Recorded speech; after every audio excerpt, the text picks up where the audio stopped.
Hello dear students, स्वागत करता हूं हमारे online digital platform PG foundation classes.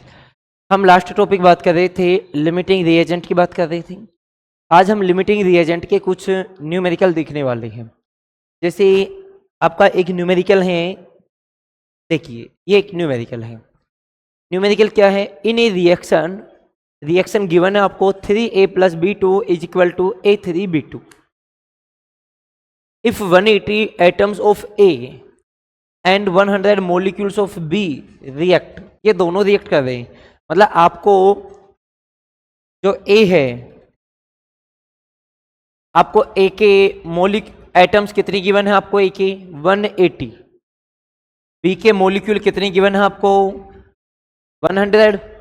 अब आपसे दो चीजें पूछी है, एक पूछा है आपसे लिमिटिंग रिएजेंट और दूसरा क्या पूछा है आपसे? मॉलिक्यूल्स ऑफ A3B2, जो कितने फॉर्म होंगे आपके। आपको करना क्या है, पहले आप इस रिएक्शन को देखिए। ये रिएक्शन किस में गिवन है? मोल्स में गिवन होती है रिएक्शन। तो देखिए हम सॉल्यूशन करते हैं। देखिए मैं रिएक्शन लिख रहा हूं, 3a + b2 is equal to A3B2। Clear है यहां तक? मैं यहां पे A लिखा मैंने, यहां पे मैंने क्या लिखा? B। A के कितने मोल है? 3 मोल। B नहीं, ये क्या है? B2 है, ठीक है ना। B2 के कितने हैं? 1। ये किस में बात हो रही है? मोल्स। ए बात करें तो ए सिंगल डिजिट है, तो सिंगल डिजिट के तो एटम्स कैलकुलेट होंगे, और ये डबल डिजिट है, इसके क्या कैलकुलेट होंगे? मॉलिक्यूल। तो यहां पे देखिए इसके एटम्स कितने हो जाएंगे? एटम्स 3 इंटू, आप दो नंबर है ने इधर, इसके मॉलिक्यूल्स होंगे 1 इंटू एन। मतलब ये क्या है? इसके मॉलिक्यूल हैं, ये ध्यान रखना थोड़ा। आ गई इतनी बात समझ में? अब एक बात बताइए, मतलब 3 इंटू एनी, 3 इंटू एनी आपके एटम्स है, वो एन के साथ रिएक्ट कर रहे हैं, तो 1 कितने के साथ करेगा? यहाँ पे 1 कितने के साथ करेगा? 1 इक्वल क्या होगा? Na/3 into Na। Clear? Na से Na कैंसिल आउट, मतलब आपका 1A, 1A, 1A कितने के साथ रिएक्ट करेगा? 1/3B2, 1/3B2 के साथ करेगा। अच्छा, A कितने गिवन है आपको? 180 गिवन है, तो 180 कितने के साथ करेंगे? 1/3 इंटू 180, मतलब 180 जो करेंगी ये आपके 60B2 के साथ करेंगी। 180A है, ये 60B2 के साथ करेंगे। अब आप मेरे को एक बात बताइए, बी कितनी गिवन है? अरे B2 कितने गिवन है? 100। क्योंकि बात उसने क्या कही है? Molecules of B. इसका मतलब ही क्या हो गया? B2। मोलिक्यूल्स ऑफ बी का मतलब क्या हो गया? B2। तो देखिए, तो एक बात बताइए, 60 है, मतलब जो रिक्वायरमेंट है वो 60 की है, और गिवन कितने हैं? 100। तो एक बात बताइए, ये बच रहा है ना, और जो बचेगा वो एक्सेस। तो यहाँ पे एक्सेस तो कौन हो गया आपका? B2। और लिमिटिंग कौन हो गया आपका? लिमिटिंग हो गया A। ये तो आंसर आ गया कि आपके पास लिमिटिंग हो गया A और एक्सेस हो गया B2। अब दूसरी चीज क्या कैलकुलेट करनी है आपको? Molecules of A3B2। मैंने कहा जब भी कोई भी प्रोडक्ट की कोई भी चीज ज्ञात करनी है आपको, किससे करोगे? लिमिटिंग रिएजेंट से। पकड़ लो लिमिटिंग रिएजेंट को। तो देखो मैं इस इक्वेशन को लिखता हूं, 3a + b2।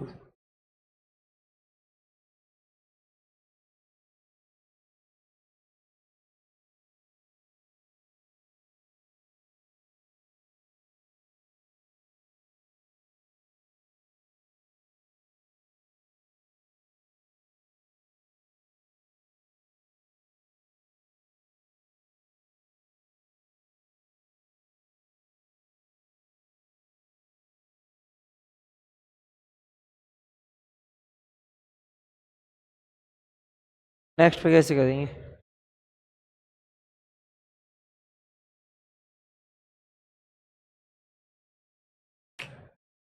चलो कोई नहीं, उसको हटा ही देते हैं इसको।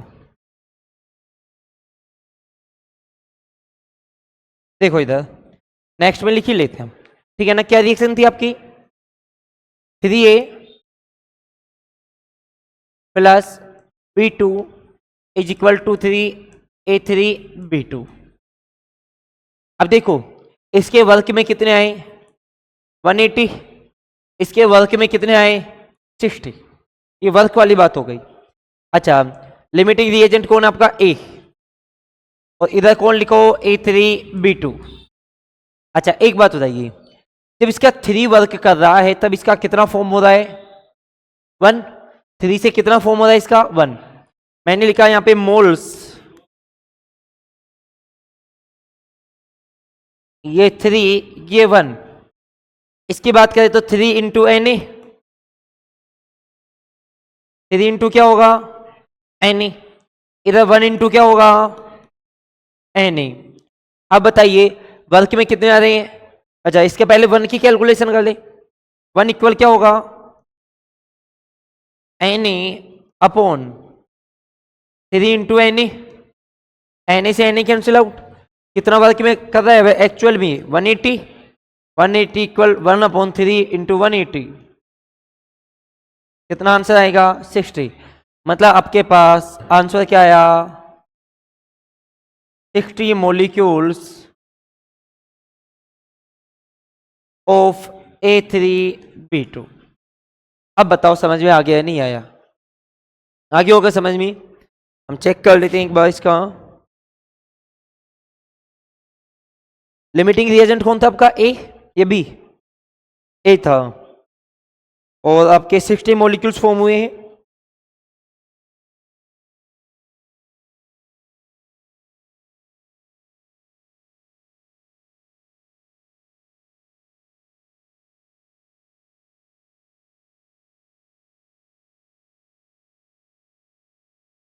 आंसर ही नहीं है इनके। चलिए एक क्वेश्चन है, अगला क्वेश्चन करते हैं हम यहाँ पे।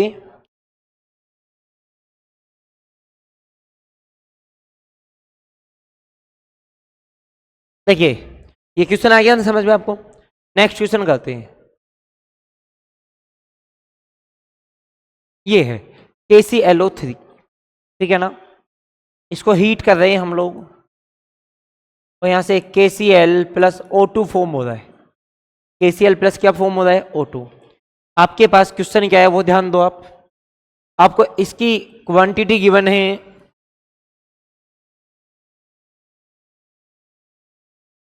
5 मोल्स। कितनी गिवन है? 5 मोल्स। आपको O2 की क्वांटिटी कैलकुलेट करनी है किस में? ग्राम में। कैसे करोगे? पहले तो इक्वेशन को बैलेंस करो। क्या होगा इक्वेशन बैलेंस करने पर? इक्वेशन बैलेंस करे तो कैसे करें बताओ?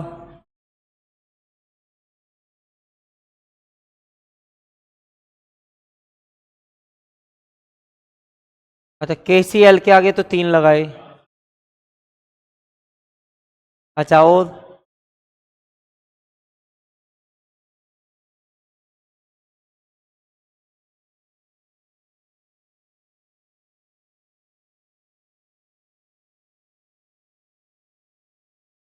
चलो देखो, अच्छा O2 2 है उधर, इधर 2 लगा दूं मैं, इधर 2 लगा दूं, और इधर मैं क्या लगा दूं? 3। हो गई बैलेंस? अब बैलेंस हो गई, तब देखो आप, आपको इसकी क्वांटिटी किस में फाइंड आउट करनी है? ग्राम में।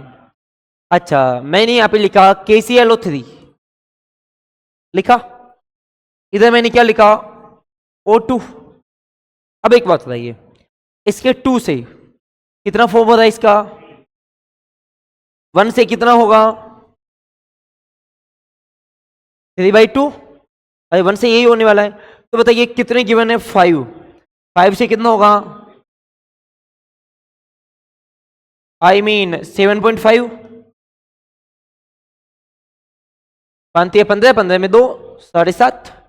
अब आपके पास O2 की वैल्यू आ गई कितनी, 7.5। किस में आई है, मोल्स में आई है। तो देखो 7.5 मोल्स, और ये किसके हैं, O2। आपको किसकी कैलकुलेशन करनी है लेकिन, ग्राम में। तो 7.5 इंटू O2 का मास कितना होगा, 32 होगा। अब देख लो कितना आएगा बताओ, 32 पंजो 160, 0 16 लगी, 32 7, 32 पंजो 160 होते हैं, 160 में 64 और जोड़ दो, कितने होंगे, 234, 224। देख लेना 32 7 224 ही होते हैं क्या, 224 और 16 कितने होंगे, 40, 240। ये आ रहे हैं क्या, अरे 32, 320, 320 और 320 चौती, ये लो ना 320 माइनस 320 का, सही है। तो कितने आंसर आएगा इसका, 240 ही आएगा, 240.0 ग्राम। कितना आएगा, 240 याद है, 240 ग्राम याद है होगा आंसर। हाँ वो जीरो तो आ गया ना, 0.0। अरे 32 पंजे 160 की जीरो, और 32 सात वो करेंगे 224 और 16 ऐड करेंगे 240, वैसे हो गया। तो बताओ ये आ गया समझ में। अब लिमिटिंग रिएजेंट की बात खत्म करके आज लास्ट टॉपिक पढ़ते हैं अपन इसका, परसेंटेज कंपोजिशन। फिर इसके बस 2-3 टॉपिक पढ़ेंगे, फिर सेकंड चैप्टर स्टार्ट करेंगे। फिर इसे टाइम मिलेगा तब फर्स्ट चैप्टर को कंप्लीट स्टार्टिंग से मैं पढ़ा दूंगा, ठीक है ना। अभी सेकंड चैप्टर पढ़ेंगे फिर अपन। तो यही टॉपिक है जो एग्जाम के लिए इंपॉर्टेंट है, या फिर नहीं आपके 12th क्लास में मोलल्टी वगैरह है, वो 12th में भी है 11th में भी है, तो वो भी मैं पढ़ा दूँ, कोई दिक्कत नहीं। अब आज हम जो बात करने वाले हैं वो करेंगे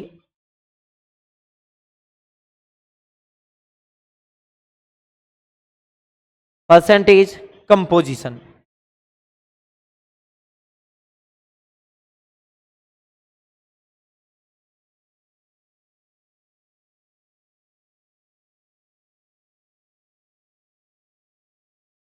ठीक है, परसेंटेज कंपोजिशन क्या होता है।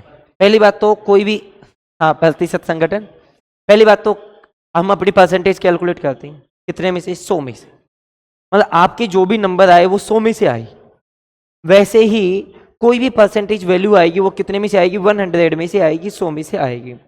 कैलकुलेट कैसे करेंगे देखिए इधर, जैसे सपोज x% है, क्या है, x%।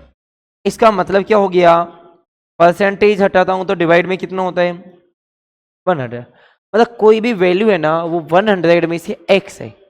x% का मतलब क्या हो गया कि वैल्यू है ना वो 100 में से कितना है, x है। अब मैंने कहा हमें एक परसेंटेज निकालना है, तो देखिए परसेंटेज को कैलकुलेट करते हैं हम। हमने कहा परसेंटेज कंपोजिशन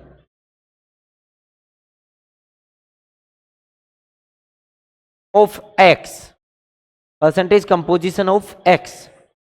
तो करना क्या है आपको, पहली बात तो यहां पे जो परसेंटेज कंपोजिशन कैलकुलेट होता है ना वो किसके बेस पे होता है, मास के बेस पे। बेस क्या है इसका, मास है। मतलब ऐसा नहीं है कि परसेंटेज कंपोजिशन वॉल्यूम के अकॉर्डिंग कैलकुलेट होगी, नहीं, किसके अकॉर्डिंग कैलकुलेट होगी, मास। अब जिसकी भी आपको कैलकुलेट करनी है, अब आपको यहां पे किसकी कैलकुलेट करनी है, एक्स की। तो मैंने क्या कहा, mass of x, mass of x divide, ये एक्स किस में प्रेजेंट है, mass of x, mass of compound in which x is present, कि एक्स जिस कंपाउंड में प्रेजेंट है हम x की कैलकुलेशन कर रहे हैं, तो x जिसमें प्रेजेंट है ना उस कंपाउंड का क्या मास, और परसेंटेज कैलकुलेट करने के लिए मल्टीप्लाई 100। अब कैसे करेंगे वो देखिए आप।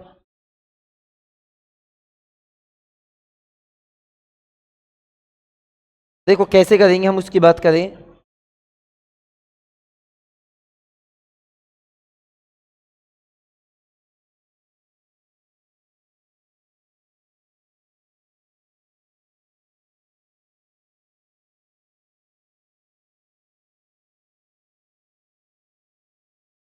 देखिए ये तो हो गया आपका परसेंटेज कंपोजिशन वाला।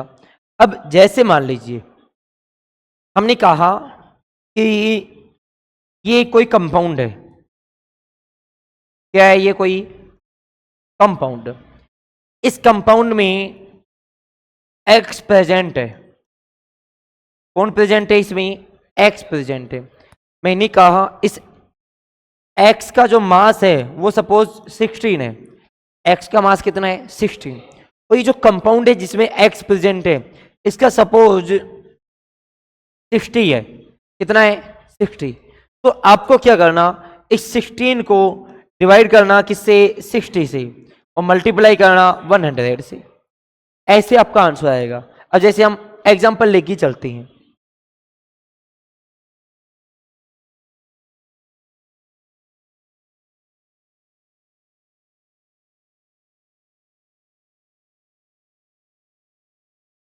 देखो हम जैसे एग्जांपल लेके चलते हैं, जैसे बताओ किस में कैलकुलेट करें। चलो कैलकुलेट, मैं लिख देता हूं, calculate percent composition of Na in Na2CO3। मैंने क्या कहा, calculate percentage composition of Na in Na2CO3। तो देखो ये जो Na की बात की जा रही है, Na इसमें प्रेजेंट है। अब Na का मास कितना होता है भाई, Na का मास, तो मैंने लिखा percentage composition, percentage composition of Na equal, तो देखो mass of Na, mass of क्या होगा भाई, Na। जिसका कैलकुलेट करना है उसे ऊपर, जिसमें से करना है उसे नीचे, जिसमें से करना है उसे नीचे, और जिसका करना है उसे ऊपर। यहां पे क्या होगा, mass upon mass of Na2CO3। हाँ इतना ज्यादा मत सोचो है ना। तो देखो Na का कितना होता है, Na का 23। इसका बताओ Na2CO3 का कितना होगा। तो देखो 46 तो ये हो गया Na2 का। C का कितना, C का 12 और O3 का 48, और मल्टीप्लाई 100, तो 23 अपॉन क्या, Na2CO3 है। Na का 46, हाँ 46 प्लस 12 और 48, तो 6 12 और 60 106।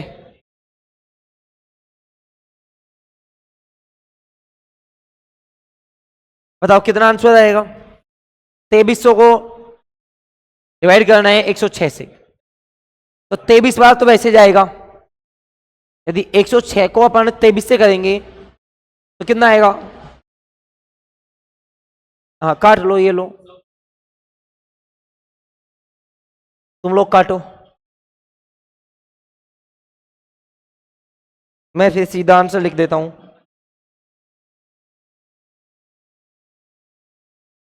कितना आएगा,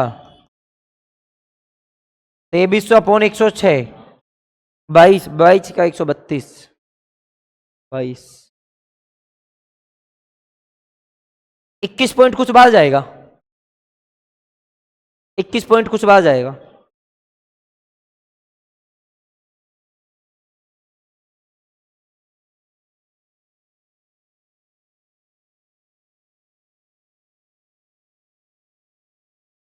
21.69,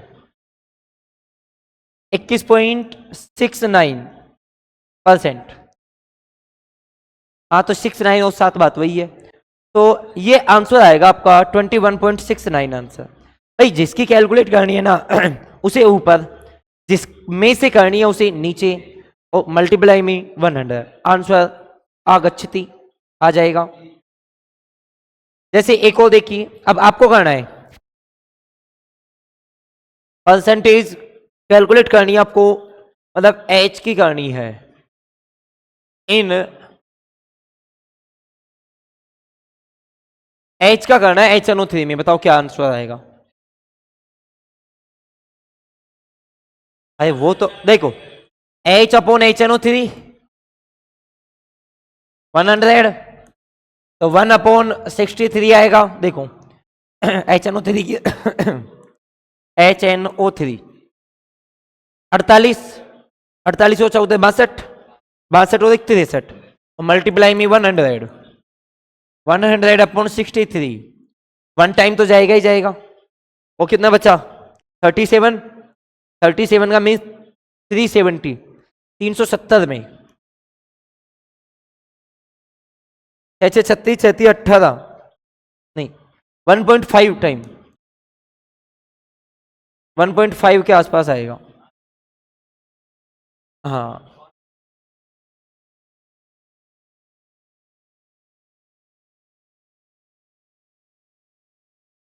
हाँ, बताओ बात समझ में आई है नहीं आई। परसेंटेज कंपोजिशन एक और लास्ट एंड फाइनल कर लो। क्या क्वेश्चन है वो देखो आपको, आपको करना है सी परसेंट कैलकुलेट। मैं क्वेश्चन लिख देता हूं,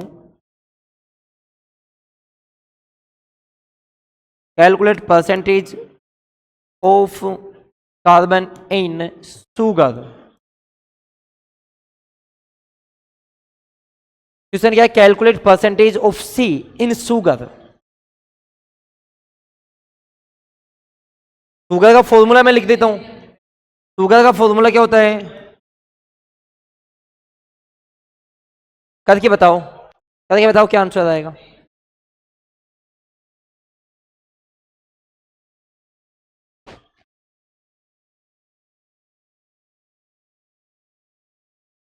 चलो क्या आंसर आएगा।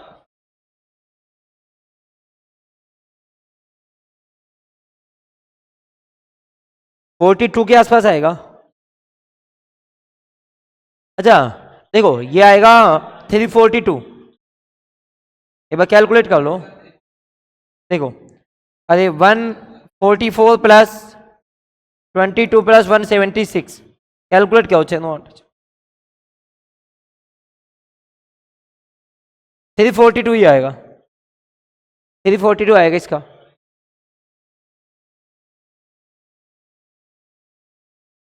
नहीं टोटल आ रहा है 342, तो 342 टोटल आ रहा है, इसका आंसर कितना आएगा तो देखो टी अपॉन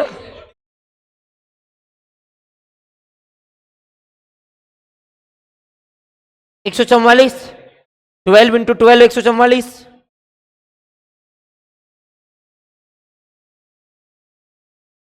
42 पॉइंट कुछ आएगा, कैलकुलेट कर लेना 42 पॉइंट कुछ आएगा, 42.6 देख लेना। मैं अभी कैलकुलेट करके देखता हूँ कितना आ रहा है।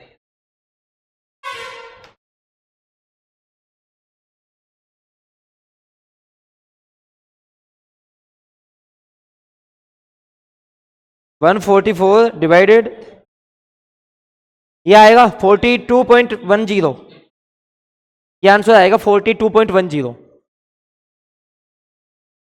ठीक है भाई, कल से देखो फर्स्ट चैप्टर है ना, इसके 2-3 टॉपिक अपन ने पढ़ लिया ना, अब कल से सेकंड चैप्टर स्टार्ट करते हैं। जो भी आपका सेकंड चैप्टर क्या करते हैं कल से स्टार्ट करते हैं, ठीक है। अब फर्स्ट चैप्टर में आपके वैसे मोलरिटी है, तो वो 12th में वैसे पढ़ोगे, प्लस वो करा देंगे अपन वो टॉपिक भी करा देंगे, ठीक है ना। Thank you everyone.